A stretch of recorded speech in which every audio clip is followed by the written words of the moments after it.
estar su equipo para la charla de neurointensivo o de trauma craneoencefálico, y al final les voy a pedir a alguno de ustedes, ojalá mujer, porque necesito muñeca delgada para poder utilizar el medidor de presión arterial, que normalmente se utiliza en la cola de los animales, no es para los brazos de los humanos, pero para mostrarles un poquito lo básico en el neuromonitoreo, que va totalmente de la mano con su valoración clínica a través de un método que se utiliza, que es la escala de Glasgow modificada para medicina veterinaria, y estos dos elementos, presión arterial, saturación y el delta de temperatura, que también es una muy buena medición de perfusión tisular, lo pueden utilizar como estrategias básicas para cuantificar sus estrategias terapéuticas en el paciente con trauma craneoencefálico. ¿Qué tan frecuente es el trauma craneoencefálico acá en Pasto? ¿Les llegan CUI con trauma craneoencefálico o eso sí más? ¿También? Bien. Entonces vamos a hablar de esta entidad. En la mayoría de casos, una urgencia desde el punto de vista neurológico, pero la mayoría de pacientes llegan politraumatizados, o sea, su sistema nervioso no es lo único que está comprometido, por ende pues existen muchos otros sistemas a los que hay que también hacer atención inmediata y urgente, con el objetivo obviamente de evitar que se complique el estatus neurológico de nuestro paciente. Cualquier paciente con hemorragias es un paciente en el cual se van a complicar los diferentes sistemas, y entre ellos el neurológico, por caída de la presión arterial súbita. ¿Listo? Tengan en cuenta esto. Esto es lo que se llama como la ley compartimental de Kelly-Monroe, que significa que tenemos tres tejidos en una bóveda compartimental inexpandible. Es decir, tenemos sistema nervioso, parénquima cerebral, sangre y fluido cerebroespinal. Y más o menos esa es la relación: 80 parénquima, 10 sangre, 10 fluido cerebroespinal. Ahora, cuando alguna de estas incrementa, lo hace a expensas de otro tejido que está dentro del compartimento. Como ustedes ven, si hay incremento del tamaño del parénquima por edema, que es la principal causa, pues reduce la cantidad de sangre y reduce la cantidad de fluido cerebroespinal. Ahora, ¿esto en qué se traduce? Lo más importante para tener en cuenta es lo siguiente: los pequeños cambios de presión al principio no generan, los pequeños cambios de volumen del parénquima no generan cambios significativos en la presión, pero llega un punto en el cual pequeños cambios del volumen generan grandes incrementos de la presión intracraneal, y estos son o tienen un comportamiento de tipo logarítmico. Y lo que significa es que uno de nuestros principales objetivos en el paciente con trauma craneoencefálico va a ser el control de la presión intracraneal a través de las estrategias terapéuticas que nos permiten reducir el volumen del parénquima cerebral. Aquí están formas o valores de presión intracraneal en milímetros de mercurio y en centímetros de agua, estos centímetros, no milímetros, perdón. Y el objetivo es mantener una presión intracraneal menor a 15 milímetros de mercurio. Si llega por encima de 20, este paciente desarrolla muerte cerebral. Actualmente en Colombia no medimos presión intracraneal, o por lo menos no que yo sepa, nosotros no la utilizamos. Utilizamos pruebas electrofisiológicas o funcionales que nos dan un valor indirecto, como lo es la electroencefalografía, ¿sí? Y más adelante les voy a mostrar un casito con todo lo que tenemos nosotros de monitoreo. Importante entender esto: si aumenta el parénquima cerebral, disminuye el flujo sanguíneo cerebral, y esta es una de nuestras estrategias terapéuticas, tratar de mantener un adecuado flujo sanguíneo cerebral, y la principal estrategia es una muy buena fluidoterapia. Ya vamos a ver las medidas que utilizamos para eso. Desde el punto de vista de qué mantiene la homeostasis intracraneal, entonces el cerebro es capaz de regular su presión de perfusión cerebral, o sea, con qué presión llega la sangre al cerebro, siempre y cuando la presión arterial sistólica esté entre 50 y 150, ¿sí? Si el cerebro es normal. Si presión arterial sistólica, que acá con el equipo lo podemos medir, si está entre 50 y 150 en un paciente con un cerebro normal, el cerebro puede mantener su presión de perfusión cerebral normal. Ahora, ya cuando hay un cerebro inflamado, injuriado, el mismo pierde los mecanismos de regulación, y hay que mantener esa presión arterial sistólica entre 70 y 110 milímetros de mercurio. Se reduce sustancialmente ese rango. Evitar la hipertensión, perdón, entre 90 y 140 milímetros de mercurio, no entre 70 y 110, sino entre 90 y 140 milímetros de mercurio. Hay que evitar cambios bruscos en la presión. ¿Listo? La isquemia ocurre cuando la presión de perfusión cerebral cae de 30 a 40 milímetros de mercurio. Ahí tenemos un cerebro isquémico en estos pacienticos. Y a través de todas las maniobras que nosotros hacemos, modificamos la presión de perfusión cerebral, mejoramos el flujo sanguíneo cerebral y disminuimos la resistencia vascular cerebral. ¿Qué nos presenta resistencia? Un cerebro inflamado, un cerebro edematizado. Eso nos presenta resistencia. Entonces, el objetivo terapéutico es disminuir esa resistencia a través de diferentes maneras. Entonces, trauma craneoencefálico, esto es un pacientico con una fractura de cráneo, ustedes aquí la pueden ver, tiene 3 características: concusiva, contusiva y lacerante. Un paciente con concusión es un paciente con alteración de su estado de conciencia por un periodo menor a 60 minutos.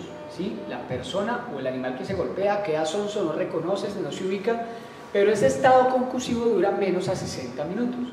Ahora, un paciente con contusión tiene un estado de compromiso de conciencia mayor a 60 minutos. ¿Sí? Y el paciente que tiene laceración, la laceración ocurre cuando fragmentos del cráneo laceran, traumatizan directamente el parénquima cerebral. ¿Sí? No en todos los pacientes que hay fracturas hay laceración, y eso lo hemos aprendido a través de diferentes métodos de imagen avanzada para el diagnóstico de las lesiones intraparenquimatosas cerebrales. Etiología: atropellos, proyectiles, mordeduras por animales, caídas, golpes por humanos. Aquí están todos estos que son procesos etiológicos. No va a cambiar un poco la evolución. Obviamente los proyectiles o los traumas perforantes son más complicados de manejar que los traumas contusivos si el mismo no es grave, porque hay contusiones que pueden llegar obviamente a generar signos neurológicos bastante complejos de manejar. Esto es lo único prometido, a ver, ¿sí? Y esto de fisiopatología, solo es para que entiendan una cosa o un concepto básico. Cuando se induce un trauma, hay una injuria primaria. Sobre la injuria primaria no hay nada que ustedes puedan hacer. Esa injuria puede ser abierta o cerrada, puede producir daño directo del parénquima nervioso, puede generar lesiones axonales difusas de mal pronóstico y se diagnostican por resonancia, o puede producir microhemorragias. ¿Sí? Estas son las lesiones primarias. El perro fue atropellado y en ese momento, justo cuando es atropellado, se manifiesta la lesión primaria a través de alguno de estos métodos, o hasta algunas de estas formas, perdón. Luego viene una injuria secundaria que se produce por la alteración del metabolismo neuronal, la pérdida de los mecanismos de autorregulación del flujo sanguíneo, el edema cerebral y obviamente la isquemia e hipoxia cerebral. Eso se traduce en incremento de la presión intracraneal. Aumenta la presión intracraneal y eso funciona en detrimento del estatus neurológico de nuestro paciente. Bien, nosotros vamos a intervenir sobre esta injuria secundaria. Ahora, algo que es muy importante que quiero que ustedes conozcan es lo que se denomina la respuesta de Cushing. Respuesta de Cushing es un estado autonómico en el cual se produce una respuesta medio paradojal por los diferentes mecanismos de respuesta a los cambios en la presión. Esto presente es de mal pronóstico. Un paciente con incremento de la presión intracraneal reduce su presión de perfusión cerebral, su flujo cerebral sanguíneo, lo que hace que incremente la presión parcial de CO2, incrementa el CO2 a nivel cerebral. Eso induce una respuesta en el centro vasomotor de la médula oblonga, el cual libera catecolaminas. Esa liberación sistémica de catecolaminas produce una estimulación simpática que es la vasoconstricción, lo que se traduce en métodos de monitoreo como hipertensión arterial. Y esa hipertensión arterial es detectada por vasoreceptores carotídeos, los cuales producen estimulación vagal refleja que conllevan una bradicardia. Un paciente bradicárdico con incremento de la presión intracraneal, eso es como lo llaman la cruz de la muerte. Literalmente un paciente con hipertensión arterial sistémica bradicárdico y signos de incremento de la presión intracraneal, el pronóstico es malo. Ya vamos a ver qué signos hay de incremento de la presión intracraneal para que ustedes determinen eso. Eso no significa que ustedes no intervengan para tratar de estabilizar a ese paciente. Resulta que llega a su paciente, lo conectan, uy, está hipertenso, lo auscultan, uy, está bradicárdico, y encima de eso las pupilas mióticas, no, mi señora, no hay nada que hacer, lléveselo porque el perro se va a morir. No, hay que hacer la atención tal cual como si fuera un caso que necesita obviamente el manejo a pesar del mal pronóstico, porque pues hay pacientes que sorprenden, literalmente.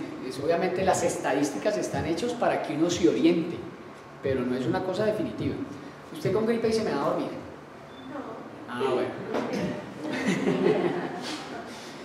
Hay que editar esta parte, ¿no? Entonces, esta respuesta del Cushing es una respuesta que hay que tener en cuenta. Eso me está diciendo a mí que este paciente tiene trauma craneoencefálico severo. Hablábamos de la rigidez por descerebración. Rigidez de los 4 miembros con opistótono. Eso es, descerebración. Rigidez de los 4 miembros con opistótono. Mal pronóstico. Los pacientes politraumatizados que llegan haciendo esto. Los que llegan con esta posición de forma continua tienen peor pronóstico que los que lo hacen de forma intermitente. Hay los que se traumatizan, lo hacen y se relajan. Y eso significa que la corteza está desconectada de otras estructuras y que tiene una lesión difusa, severa. Entonces, en estos pacientes en los cuales observamos esta rigidez por descerebración, esto es un elemento clínico que nos sirve a nosotros, además del reflejo de Cushing, para determinar la severidad de la lesión neurológica. Miren, por ejemplo, este paciente.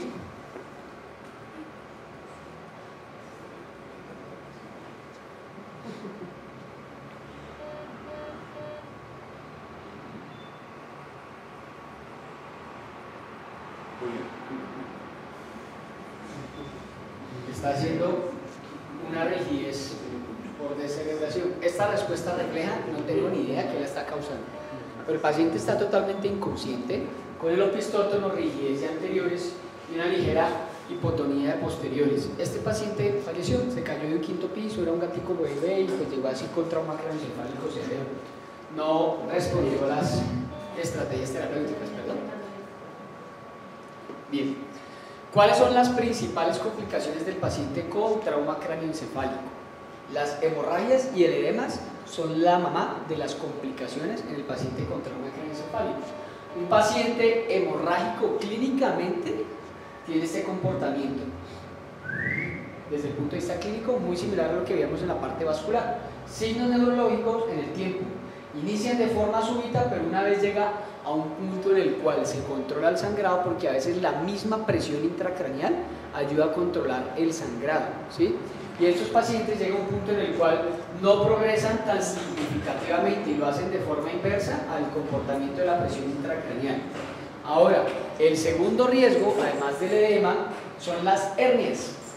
Ya las vamos a ver en una grafiquita, pero a diferencia de la hemorragia no tiene un comportamiento súbito, sino que por el contrario va progresando lentamente hasta que llega al punto en el cual se hernia totalmente el órgano y esa herniación induce una lesión del órgano herniado que obviamente se manifiesta clínicamente como signos súbitos o signos agudos, producto de la herniación. Hay 3 tipos de hernia, que son la transtentorial, la cerebelar y la transcalvárica. Ya las vamos a ver aquí en esta grafiquita. Se me perdió la gráfica. Bueno, las cuales, ya creo que más adelante las vamos a ver. Normalmente la que más he visto es la cerebelar y es el cerebelo protruyéndose a través del foramen magno por el aumento de la presión intracraneal, ¿sí? Pero esta es la más frecuente realmente. Estas dos no son tan frecuentes. Transtentorial es que el cerebro se mete debajo del tentorio óseo, la estructura que les decía yo que separaba la corteza occipital o la corteza cerebral del cerebelo. Y la transcalvárica es que por una fractura se protruya material parenquimatoso cerebral, ¿sí? Estos son los 3 tipos, pero yo sé que más adelante hay una grafiquita, no sé por qué no apareció inmediatamente. Bien, ahora, ¿cuáles son los edemas? Que es la otra complicación del paciente con trauma craneoencefálico. 5 son los tipos del edema. citotóxico y vasogénico son los que normalmente ocurren. Y para el vasogénico funcionan muy bien los corticoides. Desafortunadamente, toda sustancia hiperglicemiante se comporta como neurotóxica en un paciente con trauma. Esa es la primera regla que quiero que les quede. Silacina, hiperglicemiante, glucocorticoides como la dexametasona, la prednisolona, son hiperglicemiantes. Y todo lo que se comporte como hiperglicemiante se comporta como neurotóxico. ¿Listo? Por eso la glicemia en un paciente con trauma craneoencefálico debe mantenerse en niveles normales, no aumentarlos para mejorar la disposición de glucosa en la neurona, no. De hecho, por eso en algunos casos se utilizan los comas farmacológicos para disminuir el metabolismo celular. Pero también puede haber intersticial, hidrostático e hiposmótico. Cuando ustedes utilizan soluciones hiposmóticas, eso puede inducir un edema hiposmótico. ¿Cuáles son? La del 0.45% de solución salina es una solución hiposmótica. No son fáciles de conseguir y no todo el mundo tiene, pero tienen que tener en cuenta este tipo de elementos para sus hidrataciones. Lo mejor es utilizar lo normo o lo isotónico, perdón. Este es, por ejemplo, un caso clínico que nos lleva a nosotros para que vean que los traumas craneoencefálicos no producen signos agudos, no producen signos inmediatos. Hemos tenido pacientes que tienen su trauma, se golpean la cabeza, quedan aturdidos y caminan bien, y a los 3-4 días colapsan. Neurológicamente hablando, hay algunos que pueden hacer hemorragias y pueden llegar a hacer manifestaciones clínicas en un periodo no mayor a los 3 a 5 días, pero este paciente es un paciente diferente. Este pacientico de 2 años había tenido el antecedente de que se había estrellado, no, un carro lo estrelló cuando iba pasando la calle, pero no le alcanzó a dar, según la propietaria, muy duro. Lo llevaron donde el veterinario lo examinó, dijo todo está bien, lléveselo y me lo trae cualquier cosa. 8 días después presentó signos neurológicos, no lo asociaron al trauma, sino a una intoxicación. Se trató como intoxicación con fluidoterapia, que es la base del tratamiento para trauma craneoencefálico, y el paciente mejoró. Luego, 28 días después, nos llegó a nosotros para valoración neurológica por el cuadro neurológico que había tenido y la recaída.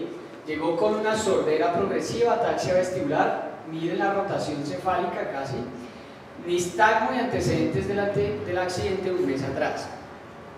Hicimos toda la valoración neurológica. Este pacientico, en ese momento nosotros no sospechábamos del trauma tampoco, y le hicimos una resonancia y les voy a mostrar lo siguiente. Primero, esto es el seno frontal. El seno frontal en esta secuencia se debe ver negro, porque contiene aire, y contenía líquido, una hemorragia en seno. Y segundo, esta secuencia normalmente muestra el líquido cefalorraquídeo, el que es hipocelular, blanco, mientras que los hematomas en esta secuencia los muestra negros. O sea que este paciente tenía un hematoma intraventricular porque había tenido una hemorragia. Esa fue la causa por la cual colapsó 8 días después del trauma, y al acumularse este líquido acá se produjo una hidrocefalia secundaria, lo cual hizo que colapsara 28 días después del trauma. Entonces, los pacientes con este tipo de antecedentes son pacientes que hay que monitorear, porque este de hecho es un caso de esos que no están reportados en la literatura, que son los hematomas crónicos. ¿Sí? Hay reportes en humanos, pero hasta ahora en medicina veterinaria, porque lo queremos publicar, no está reportado. El paciente se le hizo manejo, se estabilizó y a los 3 días estaba caminando, sordo eso sí. La lesión desafortunadamente a sus sistemas sensoriales fue irreversible, pero desde el punto de vista de marcha y control sí se recuperó totalmente. Este ya lo vimos, pero se lo repito para que evaluemos el estado mental, porque es una de las primeras cosas que evaluamos en el paciente con lesión neurológica. En este caso el hematoma, ¿cómo lo manejamos? El hematoma, manejamos vasodilatadores centrales para mejorar la perfusión cerebral, medicamentos que disminuyeran la producción de líquido cefalorraquídeo como la acetazolamida para disminuir la presión intracraneal. Entonces, disminuyes presión intracraneal bajándole al flujo, al líquido cefalorraquídeo, y mejoras el flujo sanguíneo cerebral con vasodilatadores. ¿El omeprazol también sirve allí? El omeprazol es una muy buena alternativa y está dentro de los que utilizamos para el manejo del control de la presión intracraneal. ¿Sí? Omeprazol, dosis de 0,7 a 1 miligramo por kilo, reduce hasta un 26% la producción de líquido cefalorraquídeo. Ahora, que a largo plazo es una herramienta un poco más útil para las hidrocefalias que para el caso agudo. En el caso agudo realmente el objetivo es mejorar la perfusión hacia el cerebro y reducir el edema vasogénico citotóxico, y eso lo hacen sustancias hiperosmolares. Porque si tú vas a la producción de líquido cefalorraquídeo, eso al fin y al cabo no te está disminuyendo el edema tisular. Entonces hay que hacer el control basado en esas dos orientaciones. Estado mental deprimido, ya habíamos visto la resonancia. Una fractura, miren, esto es una reconstrucción 3D, en donde se observa la fractura del hueso frontal, pero era por encima del seno. Miren que no estaba comprometiendo cráneo. El paciente simplemente tiene una lesión contusiva que no se ve muy bien ahí, es esta área negra, ¿sí?, que normalmente es isquémica en la tomografía. Pues el paciente se manejó médicamente, se estabilizó y este paciente respondió muy bien, no se operó del codo hasta que no se estabilizó neurológicamente. Eso sí, una fractura periférica jamás va a ser prioridad, pero para muchos propietarios ellos creen que eso es la prioridad. Su perrito está caminando y está deprimido, pero creen que está deprimido por el dolor de la fractura. Ellos están deprimidos es por la lesión neurológica, entonces hay que estabilizarlo y luego se opera, ¿sí? Aquí están las hernias. Transcalvárica, el cerebro se protruye por un área de fractura del cráneo. Transtentorial, la porción caudal del cerebro se protruye por el debajo del tentorio óseo, ¿sí? Y la cerebelar, el cerebelo se protruye por el foramen magno, ¿sí? Esto realmente en la práctica es poco frecuente. Lo que uno ve realmente en estos pacientes son hernias cerebelares, y esta es una imagen cortesía del doctor Enzo Bosco, en la cual se observa el área isquémica del vértice cerebeloso porque estaba protruido, ¿sí?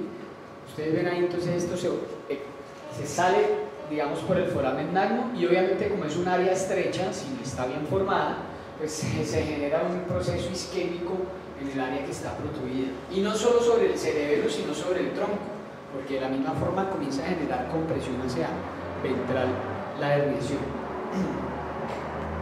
Ahora, ¿cuáles son los signos que les hacen pensar, además del Cushing, que ya lo hablamos, ¿sí? ¿Y cuál era el otro signo que decíamos que era un signo de complicación de lesión cerebral, que era un pronóstico malo? Era una posición.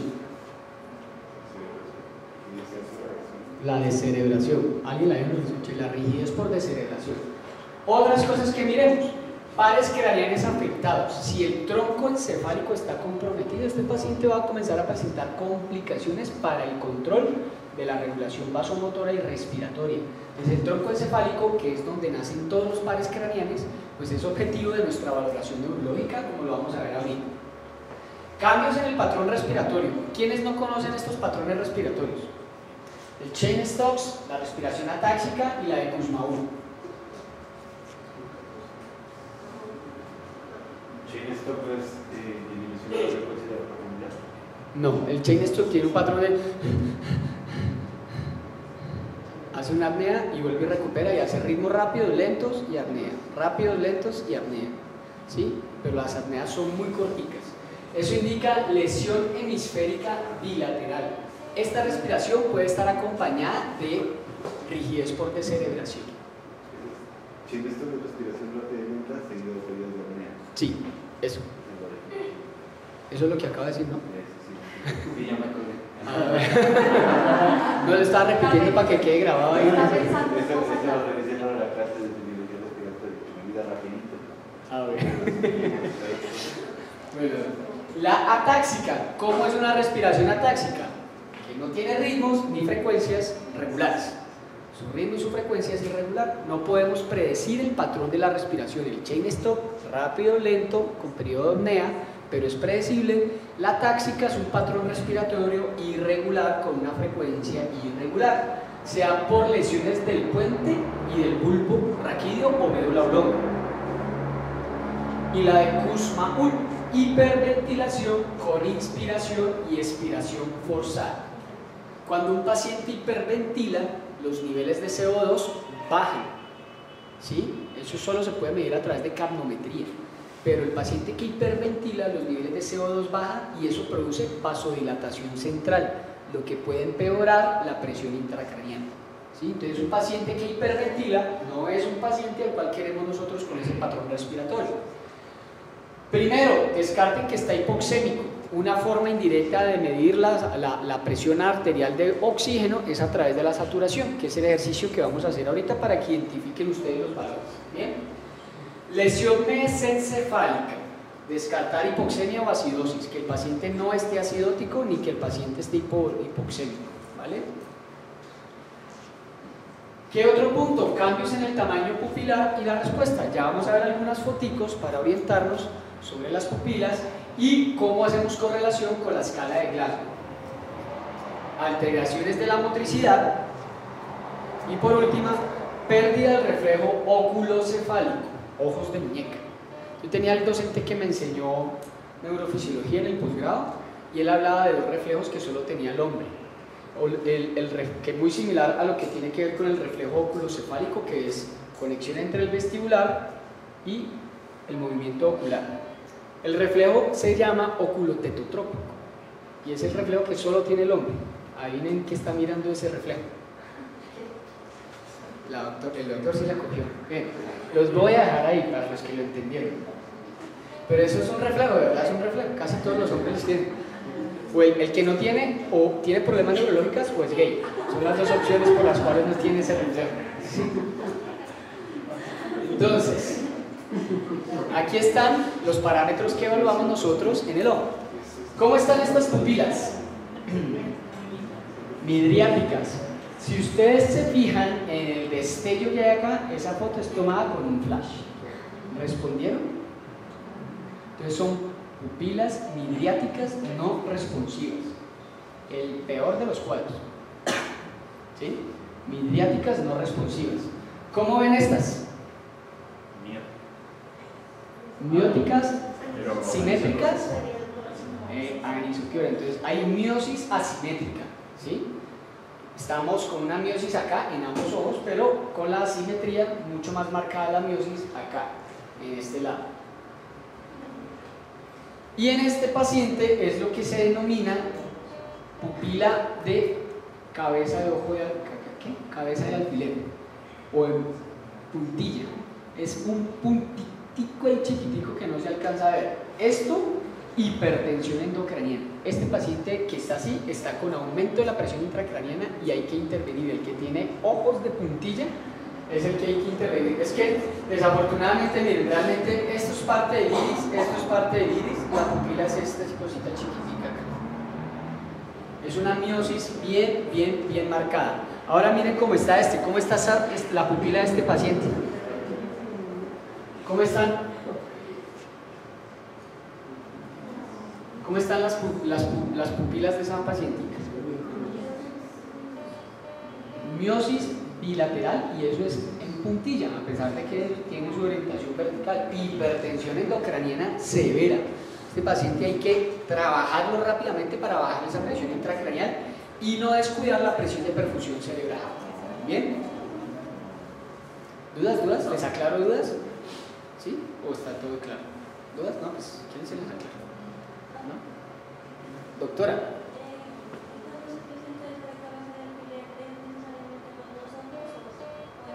Por lo general es en los dos ojos, porque casi siempre el incremento de la presión intracraneal afecta de forma simétrica al órgano que se encarga de la midriasis, que es el hipotálamo. Ahí es donde nacen esas neuronitas que causan el síndrome de Horner. Entonces, por lo general, la afección es bilateral y simétrica. Cuando hay anisocoria podemos pensar que haya simetría en las lesiones y por lo general no hay tanto signo de hipertensión endocraniana. ¿Y cómo vendría a ser la intervención de urgencia? Ya vamos para allá, no se me adelante, estate quieto. ¿Listo? Bueno, escala de Glasgow modificada. Esta escala debería estar pegada así en su área de hospitalización cuando tienen un paciente con trauma craneoencefálico, porque se ve a hacer cada 2, cada 4, cada 6, cada 8, cada 10 o 12 horas, pero se debe hacer porque en un paciente con trauma craneoencefálico no monitoreamos el momento, monitoreamos la evolución, qué ocurre con él a lo largo del tiempo y cómo vamos a modificar nuestras intervenciones de acuerdo a lo que estamos evaluando. Esta es la parte clínica. En esto tienen ustedes que agudizarse un poquito para que tengan el conocimiento de cómo modificar su terapia con base en lo que están evaluando. Nivel de conciencia. Vamos a dar una calificación que va desde 1, el peor, hasta 6, lo mejor. El nivel de conciencia comatoso, 2, estuporoso pero responde a estímulo doloroso, 3, estuporoso pero responde a estímulo auditivo. Por supuesto que el que responde a estímulo auditivo responde al doloroso. Estuporoso responde a estímulo visual, obviamente a auditivo y obviamente a doloroso. Si le responde a estímulo visual, no le hagan el doloroso. ¿Sí? Ahí se está viendo, espere a ver si siente. No. ¿Listo? Entonces, para que no vayan a hacer eso, porque pues pobre animal, esto lo evalúa si no ha respondido a estos dos previamente. 5, deprimido y o obnubilado, ¿sí? Y por último, o pues en el mejor de los casos, el paciente responde a cualquier tipo de estímulo. No significa que el hecho de que esté acá es que esté fuera de peligro. Estos pacientes tienen que estar al menos, digamos que en controles diarios si tuvo un antecedente de trauma, para que ustedes puedan evaluar qué está ocurriendo con él. A nosotros nos han llegado pacientes con antecedentes de trauma con anisocoria, ¿sí? Y vamos y lo resonamos y tienen hematomas. Entonces, ese tipo de cosas hay que tenerlas en cuenta para que ustedes hagan el monitoreo de estos pacientes a pesar de que tengan niveles de conciencia. Porque ¿qué hacen? O que hemos visto que hacen algunos colegas, lo evalúan, todo bien, le ponen un corticoide y para la casa. ¿Sí? Y eso no está bien. Segundo paso que evaluamos de la escala de Glasgow, la actividad motora. Vamos desde 1, recumbencia con tono muscular y reflejos ausentes, el paciente totalmente hipotónico. Recumbencia, rigidez constante más opistótono. Miren que estamos en un punto 2. El opistótono, rigidez constante, es el paciente con rigidez por descerebración, ¿sí? Recumbencia con rigidez constante sin opistótono. Recumbencia con rigidez intermitente, parésico o normal, ¿sí? Son las cosas que evaluamos. Segundo punto, actividad motora, ya evaluamos nivel de conciencia. Ojo, esto se hace una vez el paciente está conectado con monitores, llegó, estabilizamos, está con fluidos, Una vez hemos estabilizado a este paciente, hacemos esto. Si tenemos que inducir, porque hay pacientes que llegan producto del trauma convulsionando, ahí no podemos hacer Glasgow hasta que el paciente no se recupere del anestésico que le hemos puesto. ¿Listo? Tercer paso, reflejos de tronco encefálico. Lo más grave, midriasis bilateral, reflejo vestibulocular ausente. Entonces a ustedes el paciente le levantan la cabecita y el ojo queda caído, ojo de muñeca, bilateral, midriasis ausente, midriasis presente, perdón. Eso es uno y es el peor de los casos. Miren por qué ocurre. El centro que me induce midriasis está acá, el centro que me induce miosis está acá. Cuando yo tengo una lesión de ambos centros, predomina el efecto de relajación muscular, o sea que afecto 1 y 2 y por eso se produce midriasis bilateral. Es decir que la magnitud de la lesión se extendió hasta el área del tronco encefálico. Quiere decir que es un paciente con una lesión neurológica grave. Midriasis unilateral, reflejo vestibulocular disminuido. Es el paciente al que ustedes le hacen así, levanta la cabeza, queda el ojo caído, pero lentamente se acomoda. ¿Sí? El reflejo vestibulocular disminuido. Pupilas en punto de alfiler, hipertensión endocraniana. Este está aquí en hipertensión endocraniana, como el gato que vimos ahorita. ¿Sí? Reflejo vestibulocular disminuido. Aquí intervenimos con maniobras para el manejo de la presión intracraneal. Esto nos puede hablar de una lesión neuronal difusa, no necesariamente hipertensión endocraniana. El que está reconocido como hipertensión endocraniana es este. Se produce lesión, afecta solo el centro número 1 y predomina toda la actividad del 2, que es el parasimpático, el oculomotor. O sea que hay una miosis sostenida por que solo predomina la actividad del 2, que es el punto del oculomotor. Miosis bilateral no responsiva, 4. 5, reflejo fotopupilar lento y 6, normal. Con estos 3 elementos, ustedes lo que van a hacer es dar un pronóstico. Score, categoría 1, cuando la sumación les da de 3 a 8, supongamos. Nivel de conciencia, estuporoso y responde a estímulos auditivos, 3. Actividad motora, recumbencia, rigidez constante más opistótono, 2. O sea, 2 más 3 y 5. Y reflejos de tronco encefálico, tenemos una pupila en punto de alfiler, 5 más 3 pues 8. ¿Sí? 8. El paciente está en categoría 1, puntaje de la escala de Glasgow modificada de 3 a 8, el pronóstico grave, malo. ¿Sí? Y entonces el paciente, yo veo que mi pronóstico es grave y comienzo a intervenir, manitol, fluidoterapia, mido presión, mido temperatura, y comienzo a intervenir y espero 2 a 3 horitas y vuelvo y evalúo. ¿Qué ocurrió con mi escala de Glasgow? Sigue igual, listo, y sigue. Entonces es la tendencia. ¿Qué ocurre con ese comportamiento de la escala de Glasgow? ¿Cuál es la evolución que hay con mi paciente? Entonces cuando nosotros tenemos un paciente con trauma craneoencefálico, el estudiante llega, internet, escala de Glasgow modificada, la imprime y la pone ahí al lado del paciente que está en neuromonitoreo. Y están constantemente anotando en la hoja de la evolución clínica, escala de Glasgow, hora y el puntaje. Hora y el puntaje. ¿Sí? Esto es lo que más monitoreamos, porque lo demás lo monitorea el equipo. Nosotros vamos y checamos, sonó la alarma, entonces toca ir a mirar qué está ocurriendo y modificar nuestra estrategia terapéutica con base en escala de Glasgow y el monitoreo de las variables hemodinámicas. ¿Bien? Preguntas sobre esto, eso es lo que más me interesa que le quede claro, porque ustedes van a hacer lo que van a hacer, que van a ver, que ya voy para allá, doctor Cano, y con base en la respuesta que puedan evaluar de la escala de Glasgow. ¿Preguntas de esto? Lo que no se lo preguntan al video. ¿Sí?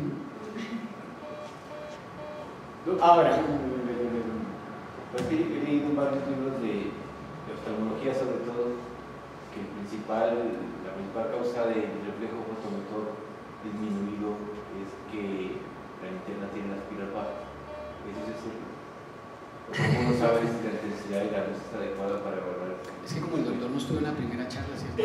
¿Alguien le responde? ¿Alguien le responde esa parte? La luz, por ejemplo, amarillita en un paciente con nervios no te alcanza a inducir una miosis pupilar, una respuesta pupilar más bien. Mientras que la blanca, por el tipo de intensidad y la frecuencia de longitud de onda que maneja, induce una respuesta de 1. Si con el celular no te respondió, te responde por acá, ¿vale? Ahora, factores sistémicos que determinan la evolución clínica de tu paciente. Ahí está el equipo. Hipotensión o hipertensión. El paciente que está hipotenso disminuye su presión de perfusión cerebral, lo cual induce fallas en la autorregulación del metabolismo neuronal y la disminución conduce a isquemia. El paciente hipotenso desarrolla isquemia cerebral porque cae la presión de perfusión cerebral. ¿Cuál es el método más ortodoxo para determinar la presión arterial?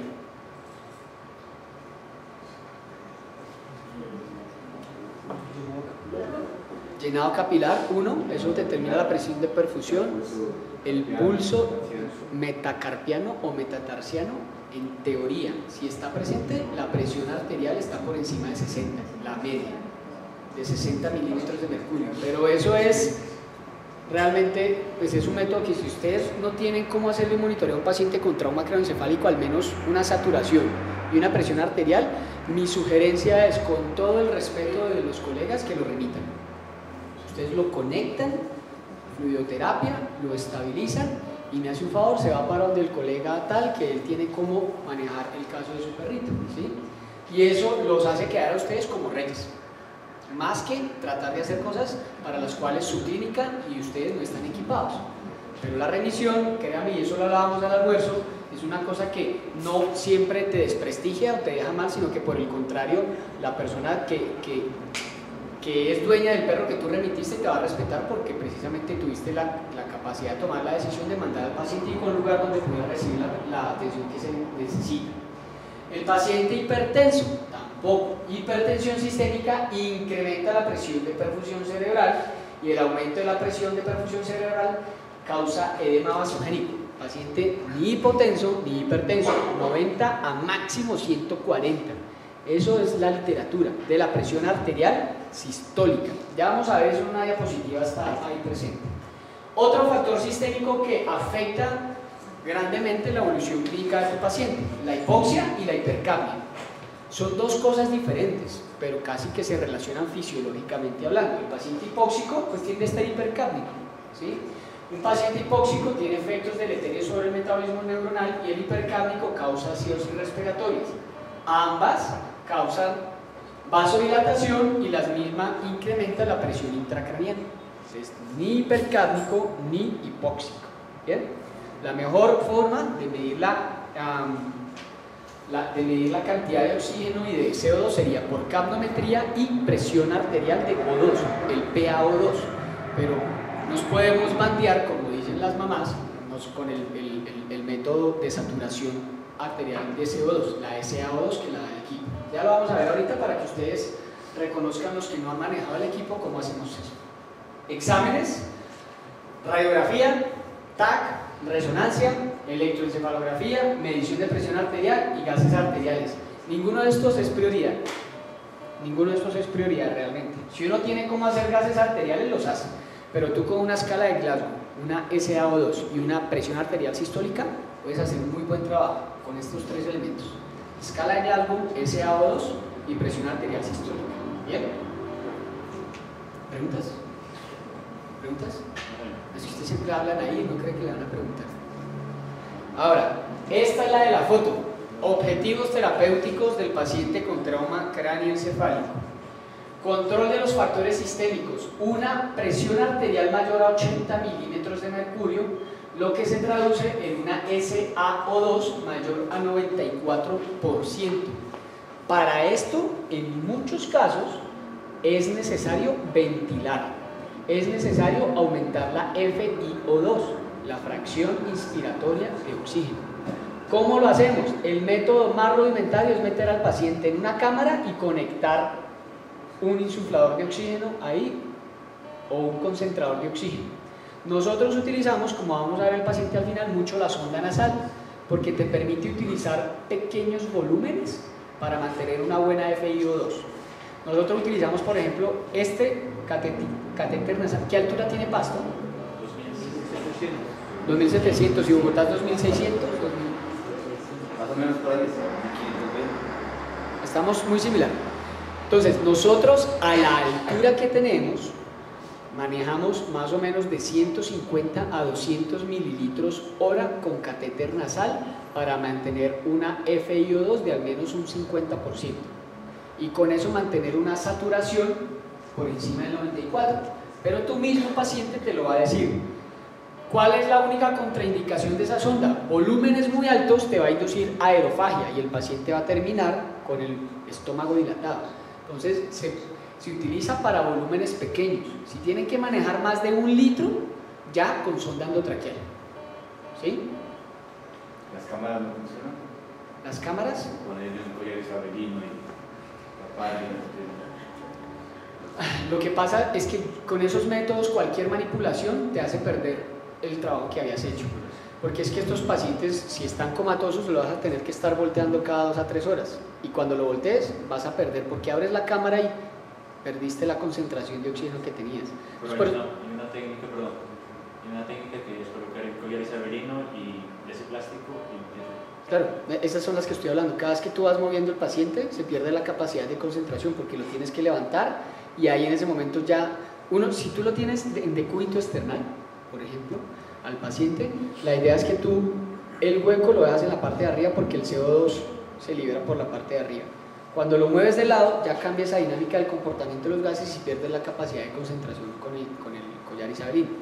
Esa sirve mucho para pacientes que van a estar, por ejemplo, en decúbito externar por periodos prolongados, pero esto hay que estarlos modificando para evitar las presiones hipostáticas en el pulmón. ¿Sí? Hay una diapositiva de presión sistólica 2 veces. Me imagino que sistólica 140 y sistólica 80. La clave está en el símbolo mayor y menor. Ahí está la diferencia. Tiene que mantener ahí. Mayor a 80, menor a 140. Yo trato de mantenerla entre 90 y 120. ¿Sí? Pero la literatura describe que un paciente manejando la presión sistólica entre 80 y 140 puede obtener una muy buena presión de perfusión cerebral. Esto no se monitorea con la presión de la metatarsiana dorsal o con la metacardiana, ¿no? Y esto pues cuando se utilizan métodos invaseros, pero miren, la presión sistólica, la saturación de O2 y la escala de Glasgow, con eso ya tengo una muy buena alternativa. Métodos de concentración de oxígeno, los que ustedes quieran, con los que se sientan cómodos. Yo me siento cómodo con la sonda, es muy fácil de poner Y lo que te digo, te permite usar pequeños volúmenes. Este del catéter toca usar volúmenes por encima de 500 mililitros para poder mantener la SaO2 por encima de 94% en un paciente que normalmente por lesión neurológica hipoventila, ¿sí? Entonces es mejor los métodos que te garanticen la llegada lo más cercano a las áreas de intercambio, la sonda endotraqueal si el paciente está anestesiado, o en su defecto la sondita nasofaríngea. ¿Preguntas? Doctor. En estos casos, por ejemplo, cuando utilizamos las cámaras de oxígeno, pues la desventaja es que el paciente queda aislado de nosotros, así que disminuye la monitorización del paciente. Totalmente. Versus los catéter nasal y las ondas endotraqueales que nos permiten mantenerlo monitorizado constantemente. Totalmente de acuerdo. Y eso es una cosa importante porque si les digo que la escala de Glasgow es su principal método clínico de valoración, ¿cómo van a hacer en un paciente que está en cámara de gases?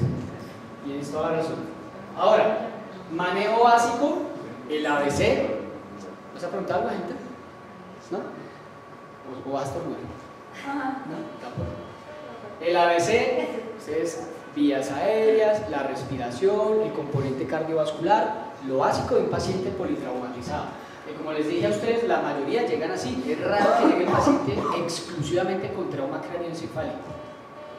Levantar la cabeza a 30 grados, eso es una muy buena alternativa. Ojo, never and ever, como dicen, vamos a poner la cabeza sobre una bolsa de suero. Con presión de yugulares disminuye el retorno venoso, favorece el aumento de la presión intracraneal. ¿Sí? Si lo vamos a hacer, una buena alternativa sobre una mesa de cirugía que uno pueda reclinar y hace la reclinación de la mesa 30 grados. Mejora el retorno venoso. Y eso está demostrado que puede reducir la presión intracraneal hasta en un 15 al 20%. Entonces es un método muy sencillo que les está brindando a ustedes mucha ayuda en el manejo de su paciente. Evitar la compresión de venas yugulares, analgesia y sedación, lo que ustedes necesiten para el manejo de ese paciente. A mí me gusta utilizar acepromacina en dosis de 0.01 a máximo 0.05 miligramos por kilo, que no genera cambios hemodinámicos. Y el fentanil si el paciente no está hipoventilando, porque los opioides generan depresión respiratoria. Casi siempre utilizo esos dos. Y si lo uso una vez que lo induzco, lo primero que hago es ponerle sonda, la sonda nasofaríngea, porque lo que voy a hacer es mejorar la FiO2 en un paciente que me va a hipoventilar por el efecto de un opioide, ¿sí? Existen otras alternativas, pero eso es lo que tenemos como herramienta a la mano. No me gustan las benzodiazepinas, el propofol. Hace poquito se estableció que tiene efectos neurotóxicos y no es recomendable para el manejo del paciente con trauma craneoencefálico. De hecho, se está utilizando actualmente más el pental que el propofol, el pentotal, el que viene de 64,8 miligramos por ml, ¿sí? Y ese es el que estamos utilizando nosotros para el manejo del estatus epiléptico desde que nos llegó este dato, que el propofol tenía efectos neurotóxicos. Normotermia. Es mejor que el paciente se vaya hacia la hipotermia que a la hipertermia. Hipertermia incrementa la tasa metabólica neuronal y eso es detrimental para su paciente con trastornos neurológicos asociados al TEC. ¿Listo? Y en la hipotermia se puede usar siempre y cuando haya cómo monitorear. No nos vamos a ir cada 2 horas a meterle un termómetro al recto de ese paciente. Si hay cómo monitorear de forma continua la temperatura, podemos manejar al paciente ligeramente hipotérmico. ¿Bien? Y el monitoreo constante. Ahora, ¿cómo vamos a manipular la presión intracraneal? Aquí le voy a responder la pregunta al doctor, para que ahora sí ponga cuidado y no echarle más a usted me los distrae mucho a ellos dos. Va a tocar cambiarla de puesto. Va a veces con las estudiantes y aprende a que ser juiciosa con el favor. La fluidoterapia es la primera herramienta, muy buena fluidoterapia, incluso terapia de shock, 90 ml kilo-hora, y luego mantenemos con terapia de anestesia, 10 ml kilo-hora. Nunca terapia de mantenimiento, 40-60 ml kilogramo día, eso no sirve. Estos pacientes tienen que estar con una fluidoterapia de anestesia como mínimo, 10 ml kilo-hora. Ustedes pueden monitorear a través de la presión arterial sistólica si ese paciente está sobrehidratado o está tendiendo hacia la hipotensión y hay que aumentar la tasa de perfusión o la tasa de infusión, perdón. La oxigenación, el manitol, la hipotermia, la hiperventilación y obviamente la descompresión quirúrgica, que es el último de los métodos. Ya los vamos a ver uno a uno. A ver, manejo de la fluidoterapia. 10 al 15% de los pacientes con TEC en humanos llegan hipotensos.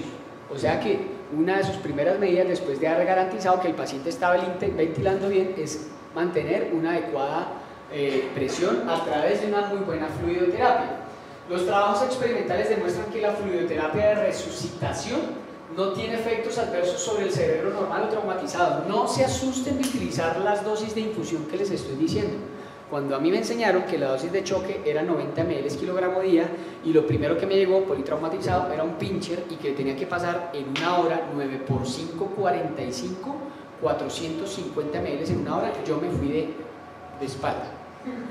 Porque yo decía, una bolsa de 500 a este perrito, ojo, dosis de resucitación no tiene efectos adversos sobre el cerebro normal o traumatizado. No se asusten.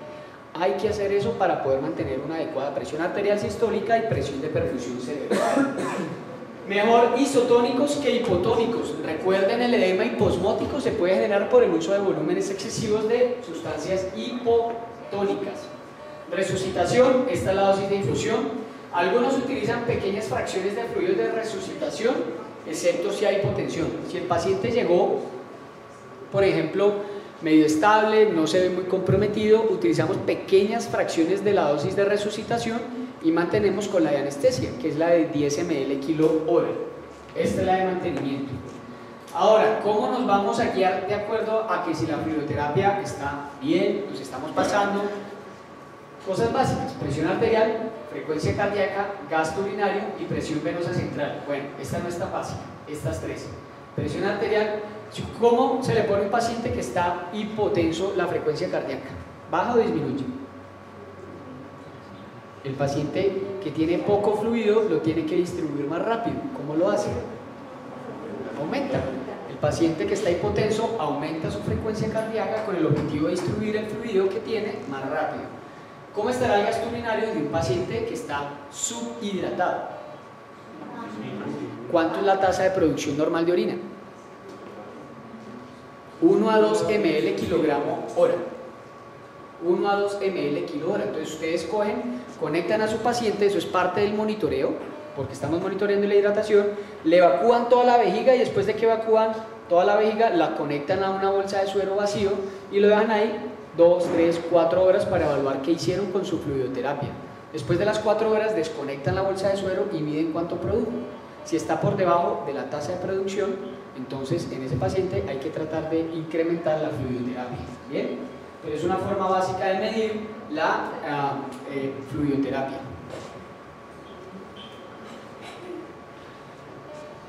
Fluidos hiperosmolares. Entonces el primer paso, mantener con soluciones isotónicas la presión arterial. El segundo paso, fluidos hiperosmolares. ¿Quiénes utilizan acá soluciones hipertónicas? Como el cloruro de sodio al 3.5, al 7.5%, ¿nadie? ¿No se consigue? Sí. ¿No es fácil? Bueno, deberían tratar de tener al menos una bolsita porque es el segundo paso en resucitación de pacientes con trauma craneoencefálico. Antes que el manitol se pone la solución hiperosmótica, ¿sí? Hipertónica, perdón. Solución salina que pueden ir desde el 2 hasta el 23.5%, miren todos los efectos benéficos. Reduce la viscosidad de la sangre, reduce el edema de células endoteliales, propiedades inmunomoduladoras, disminuye la producción de líquido encefalorraquídeo. Es una solución hipertónica todo lo que está haciendo. El cloruro de sodio al 7.5 es el que nosotros utilizamos, por eso se los pongo ahí de referencia. 3 a 5 ml por kilo por 10 a 15 minutos. Se pasa, está el paciente, ojo, aclaro esto, nunca en un paciente hipotenso, nunca en un paciente mal hidratado. Primero lo normohidratamos y luego sí ponemos nuestras soluciones hipertónicas. Y de hecho nuestros pacientes tienen dos vías. Una por la que está la solución isotónica en infusión continua y otra por la que ponemos el manitol o la solución hiperosmolar, o si tengo que poner una infusión de pental, porque yo quiero garantizar en mi paciente que tenga su hidratación continua con la dosis mínima de mantenimiento. Revierte estados de shock, disminuye la presión intracraneal, incrementa el flujo cerebral sanguíneo asociado a la reducción de la viscosidad, y aumenta el delivery de oxígeno, incrementa la sobrevida, ¿sí? Entonces, esto es una cosita que deberían tener ustedes para el manejo de sus pacientes con trauma craneoencefálico, hacer el esfuerzo de conseguirlo. Cuando vayan a Bogotá a algún seminario, se pasan por Marley y allá consiguen soluciones hiperosmolares, o si no, con el doctor Jorge Forero, que lo que no se consigue en las clínicas, él lo consigue fácil, y con eso pueden ustedes acercarse a él a conseguir estos medicamentos. Manejo de la oxigenación. Lo que me decían sobre las cámaras, a mí no me gusta precisamente por lo que comentaba el doctor Edison, y es la capacidad de manipular a mi paciente. ¿Cada cuánto podré yo manipular así si cada vez que abra se desconcentra entonces el oxígeno ahí en esa zona? Una ventilación pobre, miren, la injuria secundaria, una pobre ventilación favorece la injuria secundaria. Mejorar la oxigenación, si tenemos que llegar al punto de la traqueostomía, se hace, pero hay que mejorar la oxigenación. En algún tiempo nos enseñaron a poner los catéteres que se ponían aquí, estos catéteres amplios, calibre 14, y hacer una cricotiroidectomía, aquí, una punción ahí, se ponía el catéter y ahí se ventilaba. Ojo que no les vaya a quedar subcutáneo porque les queda el perro como un globo, literal. Nos pasó con una colega en una cirugía en la Oder, gracias a Dios era con el doctor Oscar, no con el doctor Henry, entonces no pasó mayor nada, pero sí ocurrió eso. Mejorar, todo eso se puede editar, ¿sí? Sí. Todo eso se puede editar, doctor. Usted lo edita. Mejorar la fracción inspiratoria, catéter nasal doble o por sonda nasofaringea, y ya vimos cuáles eran nuestros objetivos en los pacientes, sobre todo con la medición de la saturación. Manejo del mannitol. Estos sí los tenemos casi todos lo conseguimos muy fácilmente, ojalá y tengamos, ¿sí? Miren, el objetivo es ir haciendo en este orden. Estabilizamos al paciente, fluidoterapia. Mantenemos a nuestro paciente, no evoluciona, solución hiperosmolar. No soluciona, mannitol. Y el mannitol ya lo podemos utilizar en ocasiones repetidas. Los efectos se observan inicialmente en 1 a 5 minutos post-administración. Ojo, los efectos hiperosmolares, no es que el perro se vaya a parar a los 5 minutos después de haber terminado la administración. El efecto hiperosmolar del medicamento ocurre entre 1 a 5 minutos, el pico 20 a 60 y puede durar entre 1 a 5 horas. Induce un gradiente osmótico a través de la barrera hematoencefálica. Reduce la presión intracraneal hasta en un 50%. Miren los efectos benéficos del medicamento. Necesario que esté euvolémico, normohidratado el paciente, igual que con la solución hiperosmolar, para que sea administrado el medicamento. Esta es la dosis que se mencionaba anteriormente, no la copien porque hay una dosis más actual que se está manejando, dependiendo de todo en la vida. Lo que pasa es lo siguiente, piensen un poco. Cuando yo meto una solución hiperosmolar, ¿qué pasa con el volumen plasmático? Se expande, aumenta. Y imagínense un paciente con hipertensión endocraniana llegando a un gran volumen hacia el cerebro. ¿Qué pasa con la presión intracraneal? Entonces, se saben que las dosis altas en pacientes con incremento de la presión intracraneal pueden ser detrimentales. Por eso, si yo tengo un paciente de ojo puntilla, utilizo dosis bajas por periodos prolongados, por infusiones más largas y más frecuentes, ¿sí? Si mi paciente llega sin signos de presión intracraneal, ahí sí le puedo meter hasta 2 gramos por kilo. Pero si el paciente llega con signos de hipertensión endocranial, pupila en forma de puntilla, prefiero utilizar dosis bajas cada 3 a 5 horas y una infusión de 20 a 40 minutos. Mantengo un efecto continuo del medicamento, pero me evito los incrementos de presión intracraneal con esas dosis elevadas. También monitoreamos gasto urinario y mantener la osmolaridad para los que miden gases arteriales, porque no hay otra forma de hacerlo, en 320 miliosmoles por litro. La hiperosmolaridad también puede ser mala, obviamente. Riesgo del efecto de rebote en paciente con hipertensión endocraniana, dosis baja, no manejamos la dosis alta. Riesgo cuando hay hemorragia, pero nosotros no sabemos, entonces en ese sentido es mejor usarlo que no usarlo, que porque creo que tiene hemorragia, ¿sí? Riesgos adicionales, hiponatremia, hipocloremia, hipercalcemia, acidosis, sobrecarga de volumen y edema pulmonar. Monitoreando constantemente podemos evitar que estos pacientes desarrollen este tipo de patología. ¿Listo? Nivel, nosotros usamos la furosemida, la acetazolamida no tenemos inyectable, yo no sé si ustedes consigan acá. Cuando uno va a Cúcuta, ahí sí se consiguen medicamentos que no se consiguen fácilmente en Colombia, pero no sé acá con los ecuatorianos cómo sea la cosa. No hay mercado, solo de comidas.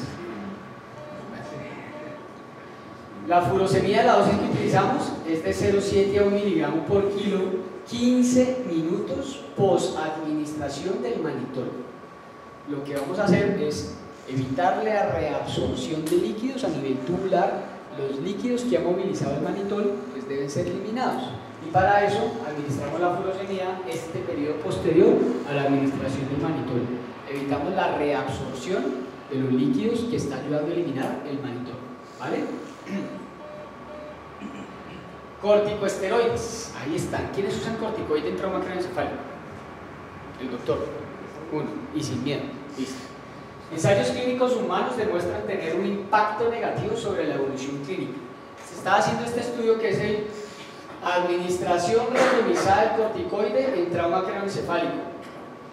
Y lo que demostró cuando iban a la mitad del estudio es que los pacientes a los que se le administraba corticoide, en ese grupo la tasa de mortalidad era más alta. El estudio se tuvo que suspender a la mitad porque se dieron cuenta que el corticoide es detrimental para el paciente con trauma craneoencefálico. Soluciones hiperglicemiantes son neurotóxicas. Disminuye el edema cerebral y la respuesta inflamatoria, daño neuronal potenciado si la isquemia está presente. Entonces, un paciente que probablemente no sabemos si está isquémico o no, si no lo estamos monitoreando y le ponemos corticoide, aumenta el daño neuronal. Y como les decía, las sustancias hiperglicemiantes son neurotóxicas. Entonces, hasta el momento no existen estudios ni a favor ni en contra del corticoide en perros y gatos. No existen. Lo que hay es en humanos, ¿sí? En humanos se dice que es detrimental, pero sí los estudios que se han hecho para evaluar desde el punto de vista fisiopatológico el efecto del corticoide en trauma demuestra que solo el efecto hiperglicemiante que tiene el mismo puede ser detrimental para el metabolismo neuronal. Si una neurona está haciendo metabolismo anaeróbico por una isquemia de la glucosa, produce ácido láctico, y el ácido láctico induce acidosis tisular. Eso disminuye el delivery de oxígeno y como consecuencia de ello cae la oxigenación hacia ese tejido, particularmente porque está acidótico. Entonces no deberían utilizarlo en pacientes con trauma craneoencefálico. La hipotermia, si tienen como medir la temperatura. Usada por más de 50 años, reduce el metabolismo neuronal en un 6.5% por cada grado centígrado que se baja la temperatura. Si tienen cómo monitorear, ¿sí? Inhibe la excitotoxicidad. Entonces, para el edema vasogénico, manitol y soluciones hiperosmolares. Y para el edema citotóxico, la hipotermia, que son los dos principales que hablábamos al principio, la causa de la injuria secundaria en pacientes con trauma craneoencefálico. Ensayos clínicos con temperaturas de 30 a 33, resultados variados. No usar por más de 48 horas. Si todas mis intervenciones anteriores no he logrado el objetivo que quería, nosotros bajamos la temperatura del paciente a 35 aproximadamente, con soluciones isotónicas frías. Es la mejor forma de hacerlo, ¿sí? Manejando soluciones isotónicas frías. Si uno tiene cómo manejar estas camas térmicas en las que puedes controlar la temperatura a la alta o a la baja, excelente. Pero si no, con soluciones isotónicas frías podemos inducir la hipotermia sistémica. ¿Cómo saber cuándo está suficientemente fría la bolsa? ¿Cómo saber cuándo quedó? Cuando está suficientemente fría la bolsa, ¿cómo hacen para enfriarla? Nosotros la dejamos en la nevera a temperatura de 4 grados centígrados, ¿sí? Y ahí las estamos sacando para la infusión cada vez que se nos termina una y monitoreando la temperatura.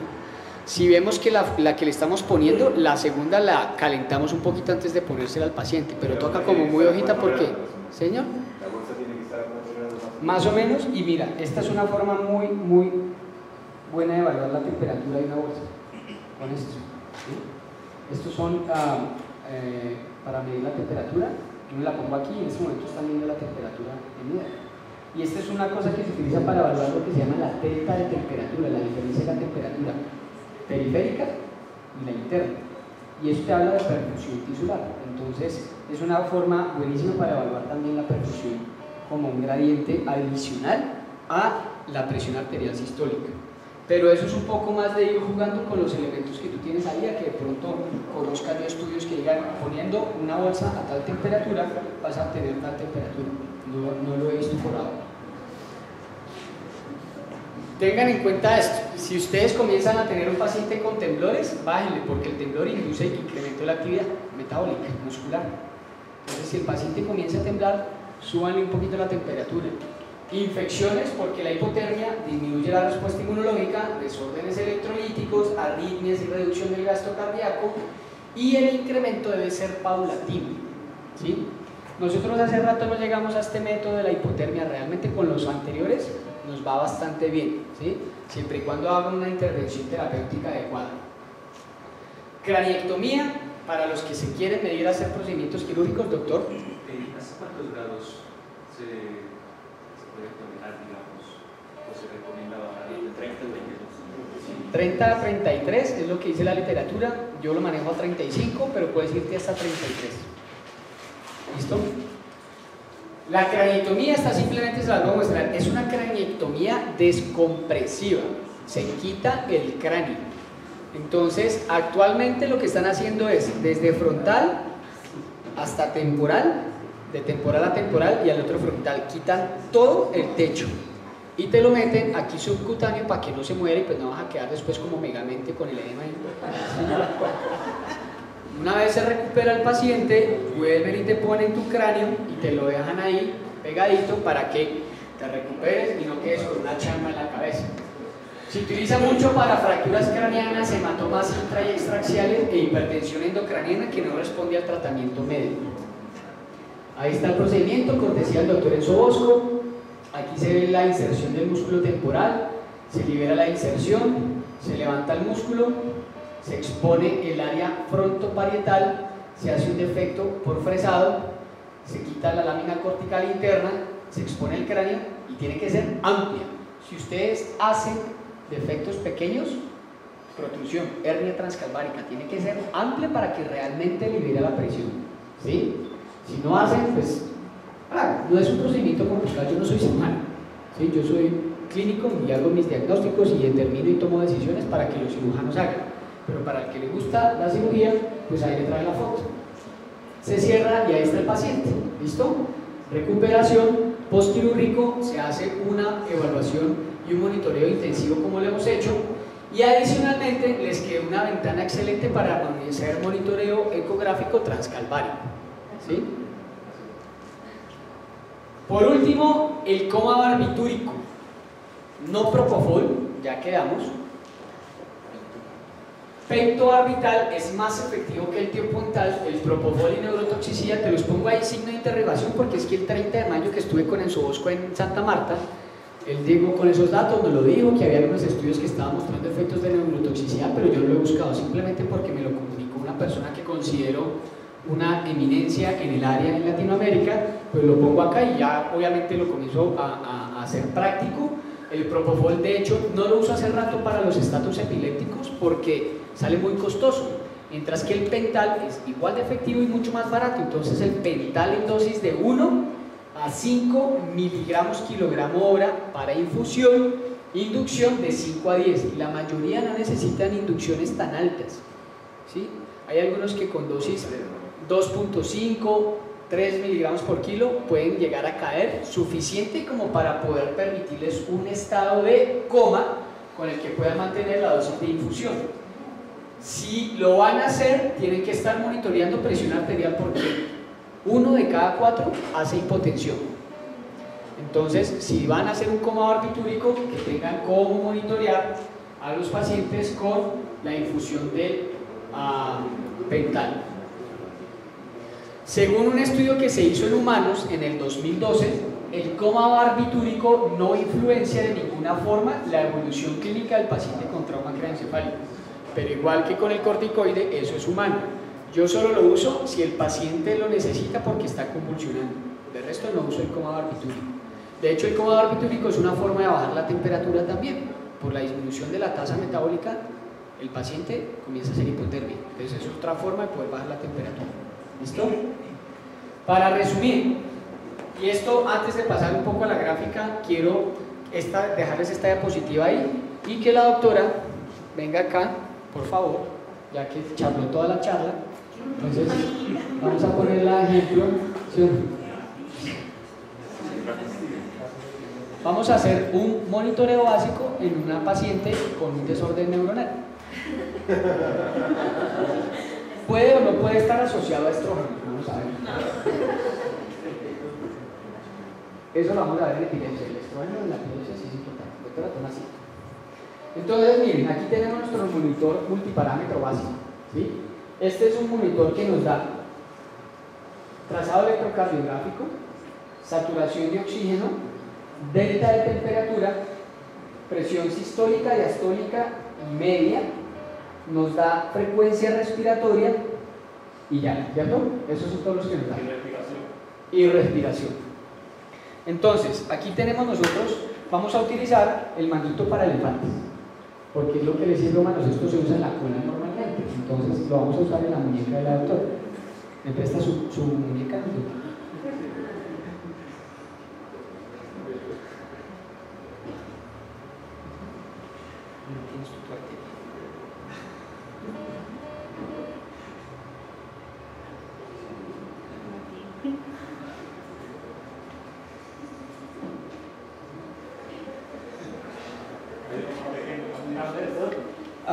Creo que sí, nos quedó pequeña la cola, la muñeca de la doctora. No va a estar.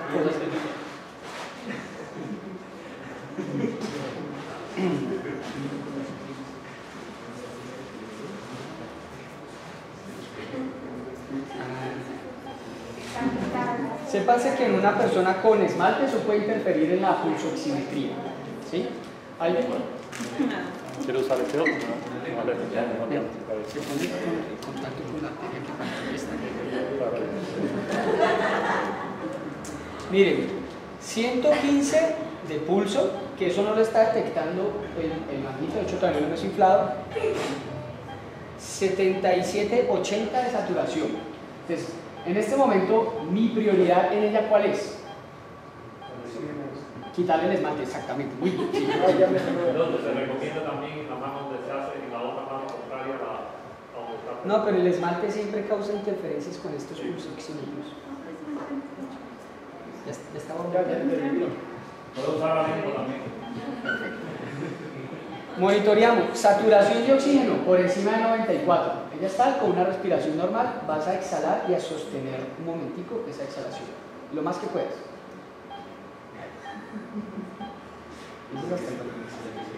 ¿Qué ocurre con la saturación?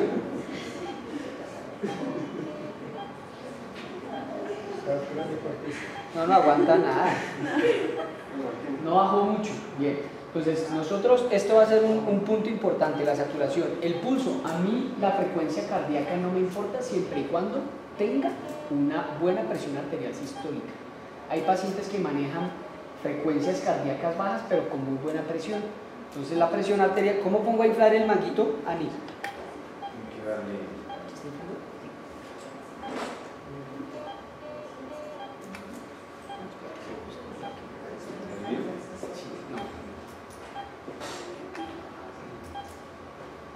Miren, es bien bradicárdica la doctora, mire pulsos de 56. Alguien cuando el doctor venga y le habla al oído, a ver si lo subimos. Existen otros métodos, el propietario va y le habla al oído a la mascota y eso hace que se estimule la actividad simpática, en serio. Si el paciente responde a estímulo. ¿Qué doctor que trae? Es una bomba de infusión. Una bomba de infusión. Sí, que Tráigame el catéter, fluidos. Sí. Esto es lo mejor que ustedes podrían tener para manejar una fluidoterapia. Les facilita la vida y si el paciente se llega a mover y se ocluye, esta vaina pita. Y ustedes ya saben que el paciente le dejó de pasar la fluidoterapia. Y va a sostener. No, en serio, los pacientes bradicárdicos con buena presión arterial tienen corazón de deportistas. ¿Es deporte? Mucho.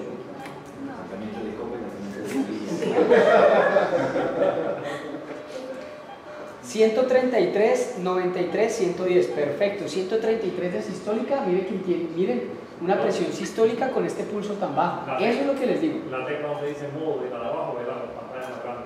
La tecla más rápida. ¿Modo? Sí, ahí puede verlo. Perfecto, miren, excelente, para que vean los de atrás que después digan que estamos envidiosos acá. Miren que la doctora tiene buena presión sistólica, 133, a pesar de que tiene un pulso o una frecuencia cardíaca que tiende hacia lo bajo. Pues, que es lo normal, 60, en los humanos 80, es normal, ¿sí? Pero entonces, esto es una cosa que uno tiene que tener en cuenta. Mi prioridad no va a ser si está la frecuencia cardíaca o alta o bajo, porque cuando yo tengo pulso oxímetro, eso solo me monitorea saturación y el pulso. Y si yo voy a hacer mi intervención terapéutica en un paciente que está bradicárdico, pero no estoy midiendo la presión, de pronto lo sobrehidrato. Y eso puede ser perjudicial para ese paciente. Entonces son cosas y elementos que hay que tener en cuenta para cuando ustedes hagan su presión arterial. Ahora, quiero ver la temperatura de la doctora, que no me marca. ¿Esto en qué está? ¿En Fahrenheit? Porque me dicen que tiene... pero es periférico, sí. 27.4, temperatura periférica. ¿Cuánto es lo normal en humanos? 36, 37, Sí, pero eso está sentido. La P1 está tomando. Sí, está en sentido. Se puede cambiar el AP1, no la de arriba. Sí, que le está midiendo el AP1. Esta que está haciendo flash es que está baja de temperatura o algo. Ok. Entonces, el delta de temperatura, que por ejemplo uno lo puede utilizar en los perritos poniéndole el pliegue interdigital, este monitor se pone en el pliegue interdigital y el rectal. El delta de temperatura no debe ser mayor a 4 grados centígrados. Si el delta de temperatura, o sea, la diferencia entre el periférico y entre el rectal del paciente, no puede superar los 4 grados centígrados, ¿sí? Exactamente. Si hay un incremento, una delta de temperatura mayor a 4 grados centígrados, incluso en algunos casos describen temperaturas mayores a 2, eso indica hipoperfusión, ¿sí? Entonces miren ya con 3 cositas tan básicas como yo ya tengo un buen monitoreo en mi paciente, ¿sí? Entonces le hago yo las pruebas para ver si ella tiene un Glasgow normal. ¿Sí? Sí, listo, percibo, listo. Responde. Entonces, estamos en estado de conciencia normal. Pupilas. Si lo está viendo, no hay que hacerlo. Color miel. No, pues yo no sé si está viendo, si está nada más que vas a hacer. Escala de Glasgow, y esto es más que básico, suficiente para que ustedes puedan llegar a determinar qué vamos a hacer. Vamos a poner escenarios diferentes. Se nos bajó la presión. ¿Cuál es la primera medida terapéutica en un paciente en el que estamos con fluidoterapia de mantenimiento? Aumentar la fluidoterapia a dosis de choque, 90 ml kilogramo hora. Mejoramos la presión arterial, pero resulta que ahora a la doctora le bajó la presión a pesar de que estamos con terapia de choque. ¿Qué puede estar ocurriendo? ¿Qué puede estar ocurriendo en el paciente? Aumento de la presión intracraneana. Aumento de la presión intracraneana es una posibilidad, pero recuerden que la presión intracraneana aumentada produce una hipertensión arterial sistémica. Ese es el Cushing. En una paciente de estas uno puede tener vasodilatación y en algunos casos que no los mencionamos, pero pueden llegar a ser necesarios los medicamentos que sean vasoconstrictores periféricos, ¿sí? Entonces todas esas cositas yo solo lo determino a través del monitoreo que estoy haciendo en mi paciente. ¿Preguntas con la monitorización de la doctora? Vamos a hacer una segunda medida para que la mano le combine con la chaqueta. ¿Sí está cómodo?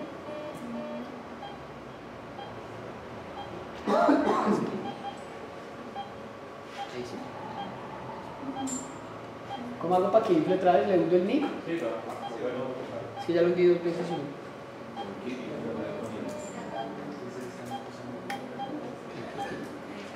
Sí, ya, ahí ya. Entonces, normalmente uno puede sincronizar esos equipos para que le media uno cada 3, 5, 10 minutos. ¿Cada cuánto se pueden hacer? Para el tiempo que uno quiera.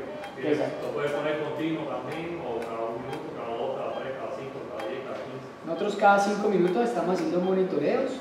Cuando se van a hacer monitorización de escala de Glasgow, uno puede determinar acá los parámetros. Ya vimos presión arterial sistólica 80 a 140, pero uno lo puede reducir a 90 a 120, mantenerlo ahí, modificando un poco los rangos de las alarmas, ¿sí?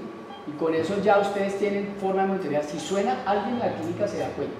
Y eso es otra cosa, que hay que tener personal porque uno solo no puede hacer todo lo que un paciente de estos necesita. ¿Sí? 133, 86, 98. Excelente. Cuando hay mucha diferencia entre la sistólica y la diastólica, eso también requiere cierto tipo de intervenciones. ¿Sí? Pero no, en la doctora estamos bien. Todo bien, todo perfecto. Ahora, doctor, venga y le habla al oído y miremos cómo se incrementa la actividad psíquica. Escapa. Bueno, ¿dudas? ¿Preguntas? Para resumir, hipoxia, hipotensión, ahí te voy a dejar mientras termino. No. ¿Para qué es que vamos a medir la presión?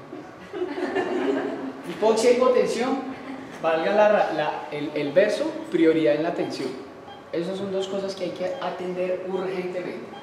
Fluidoterapia y oxigenación hasta ahora son las mejores estrategias terapéuticas para el paciente con trauma craneoencefálico. ¿Sí? El trauma craneoencefálico, que el manitol, que el hiperol, que no, que la ketamina, que no, que el barbitul, no, que el corticoide. No, hasta ahora lo mejor, lo más efectivo, buena fluidoterapia y mantener oxigenación.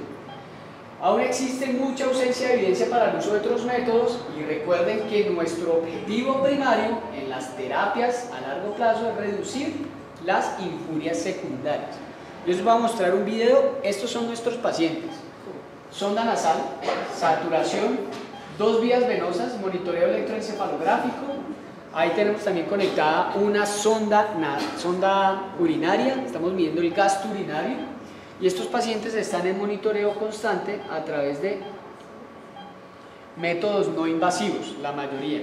Ahí donde está la persona de rojo está pegada el letrero de la tablita de escala de Glasgow. Recuerden que si la lengua va a estar por fuera, eso tiene que hidratarlo, eso se seca, ¿sí? Como ocurre con el paciente de parálisis trigeminal. Entonces eso hay que estarlo hidratando. Aquí miren la saturación, pobre, en ese paciente hay que incrementar la FiO2 y si es suficiente o no el estímulo a través de la sonda nasal.